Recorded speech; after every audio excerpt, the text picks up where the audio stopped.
শিলচর জেলা কংগ্রেস কার্যালয়ে লোকসভা নির্বাচনকে সামনে রেখে কর্মী সভা অনুষ্ঠিত হয় বৃহস্পতিবার। কর্মী সভা শেষ করে জেলা কংগ্রেস কার্যালয়ে সাংবাদিক সম্মেলনের আয়োজন করা হয়।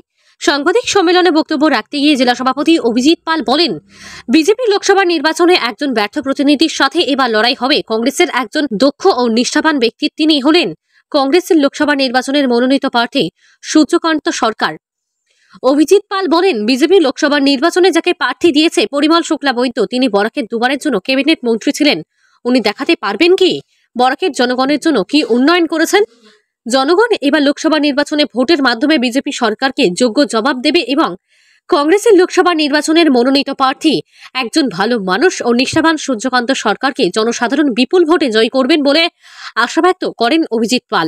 তিনি আরো বলেন, বিজেপির মনোনীত প্রার্থী পরিমল শুক্লা বৈদ্যর গাড়ি চালক নিখোঁজ হওয়ার রহস্য এখনো পর্যন্ত বের হয়নি, সেটার কারণ কি, এবং ফরেস্ট বিভাগ ও মিন বিভাগের এত বড় মন্ত্রী থাকা সত্ত্বেও বরাক উপত্যকার জনগণের স্বার্থে কোনো উন্নয়ন করতে পারেননি, অথচ ওনার এক গৃহরক্ষী হাজার হাজার বিঘা জমি কেলেঙ্কারিতে জড়িত থাকা সত্ত্বেও আজও পর্যন্ত কোনো ধরনের আইনি পদক্ষেপ নেওয়া হয়নি, সেটার কারণ জানতে কি কংগ্রেসের মনোনীত প্রার্থী সূর্যকান্ত সরকার বলেন, তিনি নিজে একজন তৃণমূল স্তরের কর্মী হয়ে অনেকদিন যাবৎ কংগ্রেস করে আসছেন, তাই দল ওনাকে লোকসভা নির্বাচনে প্রার্থী হিসাবে মনোনীত করেছেন। তাই কংগ্রেস দলের প্রত্যেক কর্মীদেরকে ধন্যবাদ জ্ঞাপন করেন এবং আগামী দিনে সবাইকে সঙ্গে নিয়ে চলা ও জনগণের সমস্যার সমাধানের লক্ষ্যে ওনাকে ভোট দিয়ে লোকসভায় পাঠানোর জন্য আবেদন রাখেন।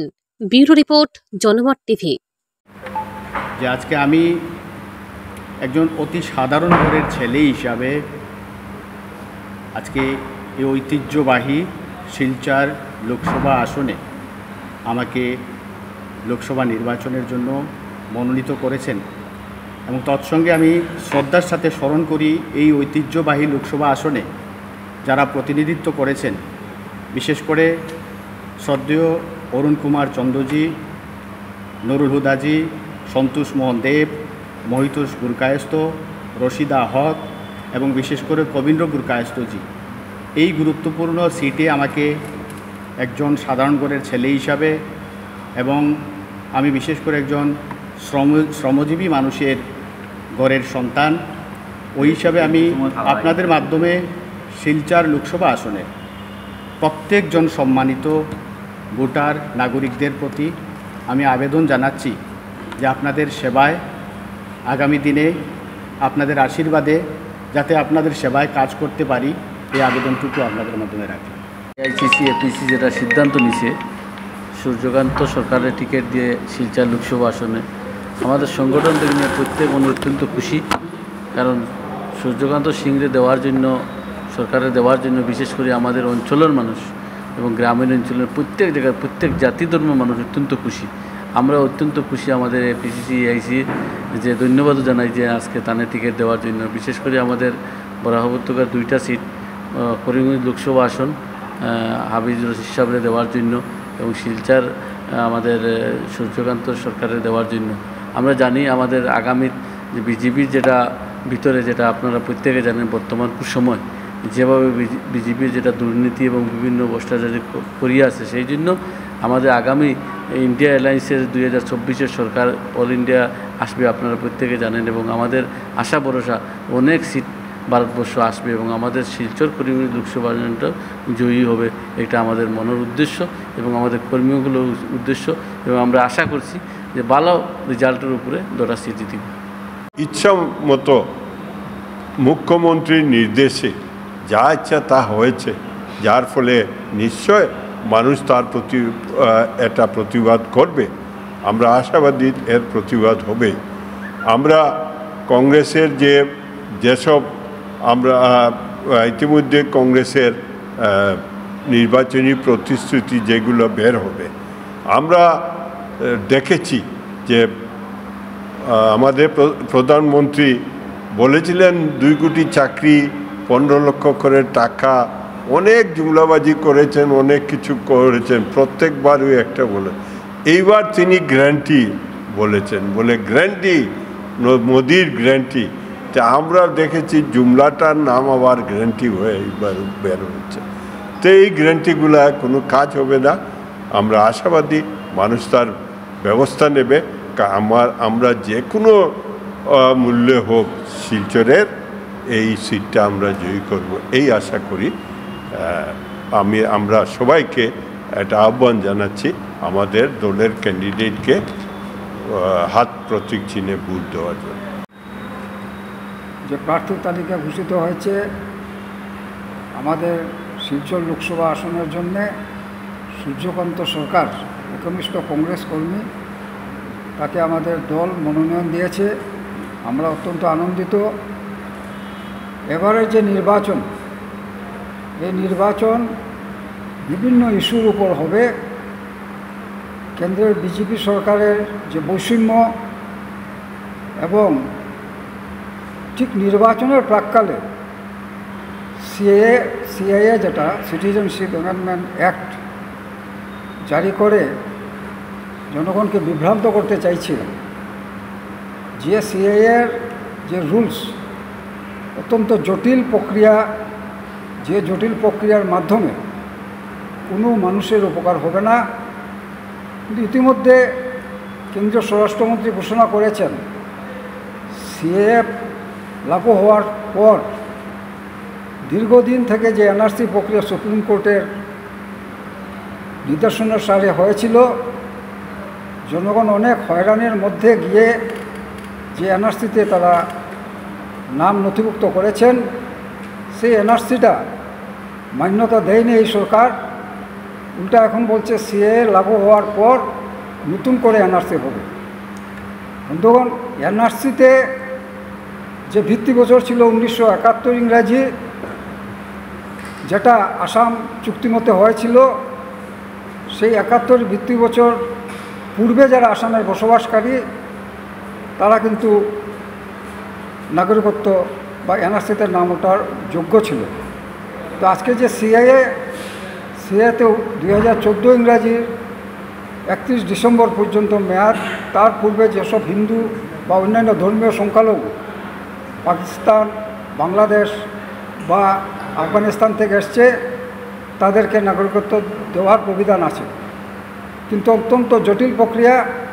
এখন আগে ছিল জনগণ যারা 71-এর পূর্বে যে দলিল, বসবাসের দলিল দেখাবে তারা নাগরিক।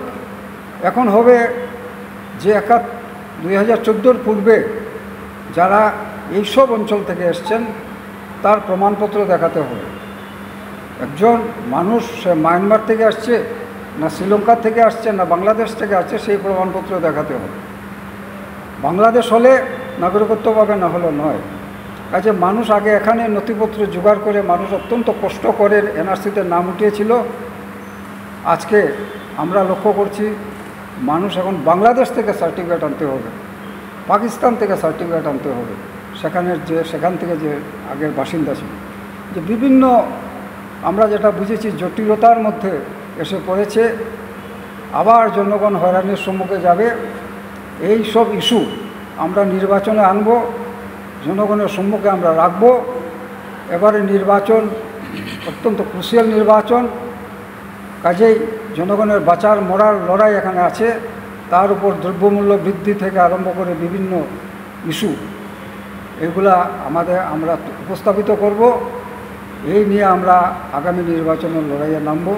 এই কথাগুলি বলে আমি আমার ইতিমধ্যে আমাদের বিভিন্ন বক্তারা আপনাদের সামনে বক্তব্য তুলে ধরেছেন। আজকে আমাদের শিলচর জেলা কংগ্রেসের নির্বাচনী প্রস্তুতি নিয়ে একটা সভা ছিল। সেই সভাতে আমাদের জেলা কংগ্রেসের বিভিন্ন পদাধিকারীগণ উপস্থিত ছিলেন, আমাদের সম্মানীয় দুজন বিধায়ক উপস্থিত ছিলেন এবং আমাদের দলের যারা প্রার্থী ছিলেন তার মধ্যে আজকে দুজন প্রার্থীও এখানে উপস্থিত ছিলেন। আমরা এক বাক্যে সবাই মিলে আজকে আমরা একটা জেলা কংগ্রেসের একটা প্রস্তাব নিয়েছি যে দলের হাইকমান্ড তৃণমূল স্তরের মতামত নিয়ে একজন তৃণমূল স্তরের কর্মী থেকে এনে আজকে শিলচর লোকসভা প্রার্থী করা হয়েছে। তাই সবাই মিলে প্রত্যেক কংগ্রেস কর্মীরা উজ্জীবিত এবং সবাই এক বাক্যে আজকে আমাদের দলের হাইকমান্ডকে সবাই ধন্যবাদ জানিয়েছেন। আমাদের দলের 6 জনের মনোনয়ন চেয়েছিলেন। সেই 6 জন প্রার্থী ইতিমধ্যে সবার সাথে জেলা কংগ্রেসে যোগাযোগ হয়েছে। প্রত্যেক প্রার্থীরা ওনারা কংগ্রেস কর্মী ওনারা প্রত্যেকে আশ্বস্ত করেছেন। আজকে আমাদের এখানে একজন প্রার্থী উপস্থিত ছিলেন, বিনয় কৃষ্ণ দাস। তাছাড়াও বাকি যারা প্রার্থীরা বাইরে আছেন, ওনাদের কিছু কাজকর্মে ওনারা বাইরে আছেন, ওনারাও ইতিমধ্যে এসে পৌঁছে যাবেন। প্রত্যেক কর্মীরা, ওনার পরিচয় হচ্ছে কংগ্রেস কর্মী, তাই সবাই আশ্বস্ত করেছেন একজুট হয়ে এবার লোকসভা নির্বাচনে দলীয় প্রার্থীকে জয়ী করবেন। তাই আপনাদের মাধ্যমে আমি গোটা কাছাড় জেলার প্রত্যেক তৃণমূল স্তরের কর্মীদেরকে একটা কথা আশ্বস্ত করতে চাই যে দল ঐক্যবদ্ধ। আজকে সেটার প্রমাণ হয়েছে। আমাদের দলের মুরব্বীরা এখানে আছেন উপস্থিত, বিধায়করা আছেন, দলের সিনিয়র লিডাররা আছেন, সঙ্গে যারা মনোনয়ন চেয়েছিলেন প্রত্যেক প্রার্থীরও একজুট। আমাদের এবার একটাই লক্ষ্য যে এই ভ্রষ্টাচার, এই সাম্প্রদায়িক শক্তিরকে কিভাবে আমরা পরাস্ত করব। আমাদের কাছে প্রার্থীর থেকেও বড় হচ্ছে আমরা এই দেশকে, আমাদের দেশেরকে ন্যায় এনে দেব, ভারতবর্ষ আবার ন্যায় গুড়িয়ে আনব। আমাদের মহান নেতা রাহুল গান্ধী আজকে ন্যায় যাত্রা করছেন, যে ভারতবর্ষ সাধারণ মানুষের ন্যায়কে গুড়িয়ে দেওয়ার জন্য। আজকে যেভাবে অন্যায়, অবিচার, ভ্রষ্টাচার, আজকে গণতন্ত্রকে হত্যা করার যেভাবে চেষ্টা চালানো হচ্ছে, সেই জায়গাতে যেন মানুষকে আবার উদ্ধার করা যায়, সেই জায়গাতে যেন সাধারণ মানুষকে ন্যায় দেওয়া যায়, সেটাই হচ্ছে কংগ্রেসের প্রত্যেক কর্মীদের এবার লক্ষ্য। ইতিমধ্যে আমাদের যিনি প্রার্থী হয়েছেন, আমরা যাকে প্রার্থী করেছি, একজন স্বচ্ছ ভাব মূর্তি সম্পন্ন একজন মানুষ, শিক্ষিত একজন মানুষ। উনি দীর্ঘদিনের কংগ্রেস কর্মী। ওনাকে আমরা শিলচর লোকসভা প্রার্থী হিসাবে মনোনয়ন দেওয়া হয়েছে। উনি শিলচর লোকসভার প্রত্যেক জনগণের আশীর্বাদ প্রার্থী। কিন্তু বিজেপি দল যাকে প্রার্থী দিয়েছেন, উনি হচ্ছেন বর্তমানে ক্যাবিনেট মন্ত্রী পরিমল শুক্লবৈদ্য মহাশয়। আমরা শিলচরের জনগণ হিসেবে পরিমলবাবুর কাছে কিছুটা প্রশ্ন, যে উনি 5 বারের বিধায়ক এবং 2 বারের মন্ত্রী, আজকে উনি আবার তফসিলে সংরক্ষিত হওয়ায় শিলচর আসনে উনি লোকসভার প্রার্থী হয়েছেন। কিন্তু শিলচরের জনগণের, শিলচর লোকসভা কাছাড় জেলার জনগণের কিছুটা দাবি আছে ওনার কাছে, কিছুটা প্রশ্ন আছে ওনার কাছে, যে উনি 2 বারের ক্যাবিনেট মন্ত্রী, সমগ্র বরাক উপত্যকা থেকে একমাত্র ক্যাবিনেট মন্ত্রী, এবং বাঙালি মন্ত্রী, ক্যাবিনেট মন্ত্রী সমগ্র আসামের মধ্যে একমাত্র বাঙালি ক্যাবিনেট মন্ত্রী। উনি বরাক উপত্যকার জন্য একটা এক্সাম্পল উনি দেখিয়ে দিন আমাদেরকে, যে এই কাজটা উনি গত 10 বৎসরে উনি ক্যাবিনেট মন্ত্রী থাকা অবস্থায় উনি করেছেন বরাক উপত্যকাতে। এই ধরনের কোনো কাজ উনি দেখাতে পারবেন না। পরিমলবাবু, নির্বাচনে আপনি অবতীর্ণ হয়েছেন, আপনাকে মানুষ প্রশ্ন করবে যে আপনার বাড়ির যে ড্রাইভার কাজল দত্ত নিখোঁজ হয়েছিল, আজকে পর্যন্ত ওর মার চোখের জল শুকায়নি, আজকে পর্যন্ত কাজল দত্তর হদিশ আপনি বের করতে পারেননি। আপনার বাড়িতে যে একটা রাজমিস্ত্রি যে দুর্ঘটনা ঘটেছিল, সেটা রহস্য এখন পর্যন্ত উন্মুক্ত হয়নি। সেগুলা জবাব আপনার দিতে হবে। আপনাকে আসাম সরকারের গুরুত্বপূর্ণ দায়িত্ব দিয়েছিল পিডব্লিউডি মন্ত্রী, কিন্তু পিডব্লিউডি মন্ত্রী থাকাকালীন বরাক উপত্যকার প্রত্যেকটা রাস্তাঘাটের অবস্থা জরাকীর্ণ অবস্থা। বিশেষ করে আমাদের যে বরাক উপত্যকার সাথে ব্রহ্মপুত্র উপত্যকা এবং রাজ্যের অন্যান্য জায়গার সঙ্গে যে রাস্তাটা, আমাদের যে লাইফ লাইনটা হচ্ছে সেই বদরপুর জুয়াই সড়ক, সেই সড়ক নিয়েও আপনার কোনো দিন দেখিনি আমরা আপনি বিধানসভাতে বা কোনো প্রকল্প এখানে আনতে। আমরা মহাসড়ক নিয়েও দেখিনি কোনোদিন আপনাকে একটা কথা বলতে। বিভিন্ন বরাক উপত্যকার উপর অনেকভাবে যখন অনেক ঝড় তুফান এসেছিল, কিন্তু আপনাকে আমরা কোনোদিন দেখিনি বিধানসভাতে সরব হতে। সেইগুলা জবাব কিন্তু এখন মানুষকে দিতে হবে আপনার। আজকে পরিমলবাবুকে পিডব্লিউডি মন্ত্রী দেওয়ার পর এই আসাম সরকারই ওনাকে ব্যর্থ ভেবে পিডব্লিউডির দেওয়া হয়েছিল, ফরেস্ট ডিপার্টমেন্ট দেওয়া হয়েছিল। সেই ফরেস্ট ডিপার্টমেন্ট দেওয়ার সময় উনি কী করলেন, ওনার এক দেহরক্ষী ফরেস্টের জমি 100 বিঘা জমি হরপ করে ও বিভিন্ন ধরনের জমি কেলেঙ্কারি করলো, সেটারও আজকে পর্যন্ত কোনো তদন্ত হয়নি। তারপর আবার আসাম সরকার ওনাকে ফরেস্ট ডিপার্টমেন্ট থেকে খেদালো। তারপর ওনাকে কী দেওয়া হয়েছে, মিন বিভাগ। সেই মিন বিভাগ পাওয়ার পর উনি আজকে 400 বিঘা জমি, এই বাগানটার নাম কি দা, রুশকান্দি বাগানের 400 বিঘা জমি হরপ করে এখানে ফিশারি দিয়েছেন। সেইগুলা জবাব কিন্তু জনগণ আপনাকে নির্বাচনে চাইবে। পরিমলবাবু মন্ত্রী হওয়াতে বরাক উপত্যকা তো বাদ দিন, শিলচর শহর তো বাদ দিন, দলাই সমষ্টি যেখান থেকে উনি বিধায়ক হয়েছেন, এই জায়গাতেও উনি একটা মাত্র কোনো দেখানোর মতো কোনো কাজ আজকে পর্যন্ত করেননি। দলাইতে আজকে আমি গিয়েছিলাম, সেদিন দলাইতে, সেখানে একটা জঙ্গলরাজ চলছে, একটার পর একটা মার্ডার হচ্ছে, সেখানে একটা দুর্ঘটনার নাম দেওয়া হচ্ছে। বর্জালেঙ্গা দুর্গাপূজার পরে একটা ঘটনা ঘটেছে, যেটা পোস্টমর্টম রিপোর্টে এসেছিল এটা মার্ডার, কিন্তু দেখা যায় সেটাকে দুর্ঘটনা বলে সেই কেসটাকে রফাদফা করা হয়েছে। এই ধরনের অনেক ঘটনা ঘটেছে বর্জালেঙ্গাতে। এবার দলাইবাসী ওনাকে মুখ্য জবাব দেবেন শিলচর লোকসভা নির্বাচনে। আজকে পরিমলবাবু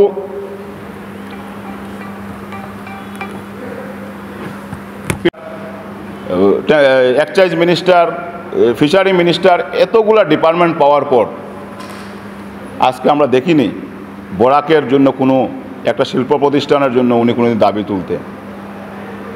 আজকে যেগুলা শিল্প প্রতিষ্ঠান কংগ্রেস আমলে ছিল, paper mill, sugar mill, textile mill, আজকে সবগুলা বন্ধ হয়ে গেছে। আজকে যখন ডিলিমিটেশনের ফলে 2টা আসন কর্তন করা হয়েছে, আমরা পরিমলবাবুর ভূমিকা দেখেছি নিশ্চুপ। উনি সে ব্যাপারে সরবর নেই। ওনার উদ্দেশ্য ছিল যে মন্ত্রিসভাতে উনি ব্যর্থ, উনি এখন দিল্লিতে যাবেন, তাই এখানে আসনটা সংরক্ষিত হয়েছে। এখানে তফসিলি আসন সংরক্ষিত হয়েছে, আমরা এটা স্বাগত জানিয়েছি যে এতদিন সাধারণ শ্রেণীর লোক এখানে নির্বাচিত হয়েছেন, আজকে একজন তফসিলি সমাজ থেকে একজন নির্বাচিত হবেন। কিন্তু বিজেপি দল তফসিলির মধ্যে আর কি কোনো যোগ্য প্রার্থী ওনারা খুঁজে পাননি, যে ওনাদের সরকার যাকে ব্যর্থ হিসাবে আখ্যা দিয়েছেন। আমরা দেখেছি মিজোরাম বর্ডার নিয়ে যখন গণ্ডগোল হয়েছিল, যখন আমার আসামের 5টা জওয়ান এখানে হয়েছিল, এনকাউন্টারে মারা গিয়েছিল, সেই সময় এই জায়গার মন্ত্রী নিশ্চুপ, এবং আসাম সরকারের মুখ্যমন্ত্রী অন্য 2জন মন্ত্রীকে, পীযূষ হাজারিকা এবং জয়ন্ত মল্ল বড়ুয়াকে এখানে পাঠিয়েছিলেন এখানে খতিয়ে দেখার জন্য এবং পরিস্থিতি শান্ত করার জন্য, কিন্তু পরিমল শুক্লবৈদ্যকে কোনো দায়িত্ব দেননি। তো সেই একজন ব্যর্থ মন্ত্রীকে এনে আবার বিজেপি দল ওনাকে লোকসভার প্রার্থী করেছেন। সেটা হচ্ছে কংগ্রেসের জন্য বাড়তি পাওনা। এবারের যে যুদ্ধটা হবে সেটা হবে ব্যর্থ অকর্মণ্য ব্যক্তির সাথে একজন যোগ্য স্বচ্ছ ভাবমূর্তি সম্পন্ন একজন ব্যক্তির সাথে লড়াই। এবং শিলচরের মতো ঐতিহ্যবাহী এই আসনে মানুষ সবসময় যোগ্য ব্যক্তিকে দিল্লিতে পাঠাবেন। এবং বিগত দিনে বিশেষ করে কেন্দ্র সরকার এবং আসাম সরকারের যেগুলা জনবিরোধী প্রকল্প, সেইগুলার বিরুদ্ধে এবার মানুষ একজুট হয়ে সেই ইন্ডিয়া জোটকে ক্ষমতায় আনবেন। আপনারা ইতিমধ্যে দেখেছেন রাজস্থান, হরিয়ানা, উত্তরপ্রদেশ, বিভিন্ন জায়গাতেই বিজেপির মনোনয়ন দেওয়ার পরও অনেক ব্যক্তি ওনাদের দল ছেড়ে এসে কংগ্রেস দলে ইন্ডিয়া জোটে এসে সামিল হচ্ছেন। সমগ্র ভারতবর্ষে মানুষ এই যে সাম্প্রদায়িক শক্তির বিরুদ্ধে সবাই একজুট হয়েছেন, বিভিন্ন আঞ্চলিক দল একজুট হয়েছেন, সবাই মিলে এবার আবার ইন্ডিয়া জোট ক্ষমতায় আনবেন। এবং সেই ইন্ডিয়া জোটের প্রার্থী যিনি আমাদের কংগ্রেস দলের প্রার্থী, সে সূর্যকান্ত সরকার মহাশয়কে বিপুল ভোটে জয়ী করবেন। এই আশীর্বাদ সবাই আমাদের শিলচর জনগণ করবেন, এই আশাটুকু আমি রেখে, এবং মানুষের কাজের বিনিময়ে ব্যর্থতার বিপক্ষে, সাম্প্রদায়িক শক্তির বিপক্ষে এবার জনগণ ভোট দেবেন। এখন আমার সাংবাদিক বন্ধুদের কাছে যদি ওনাদের